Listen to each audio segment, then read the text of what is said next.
விகாரத்தில் குறை சொற்கள் என்பது செய்யுளில் அசை, சீர், தலைகளுக்காக வேண்டி சொற்கள் குறைந்து வருவதை நாம் குறை சொற்கள் என்று குறிப்பிடுகின்றோம். இதற்கான நூற்பா ஒரு மொழி மூவழி குறைதலும் அனைத்தே. விளக்கம், அதாவது ஒரு மொழியினுடைய சொல்லானது முதலிலும் இடையிலும் கடையிலுமாக குறைந்து வரக்கூடிய சொல்லை நாம் குறை சொற்கள் என்று குறிப்பிடுகின்றோம். எடுத்துக்காட்டாக, ஒன்று, முதல் குறை என்பது ஒரு சொல்லின் முதல் எழுத்து குறைந்து வருவது.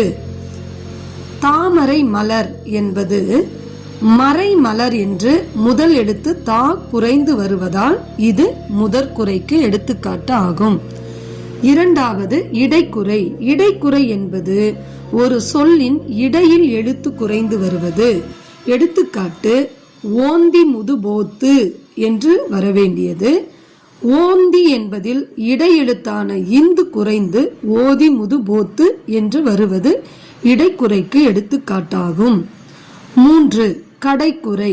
கடைக்குறை என்பது ஒரு சொல்லின் இறுதியில் கடைசியில் உள்ள எழுத்து குறைந்து வருவது கடைக்குறை சொல் எனப்படும். எடுத்துக்காட்டு, நீலம் உன் துகில் என்ற சொல்லில் நீலம் என்பதில் உள்ள கடைசி எழுத்தான இம் குறைந்து நீல் உன் துகில் என வருவது கடைக்குறைக்கு எடுத்துக்காட்டாகும்.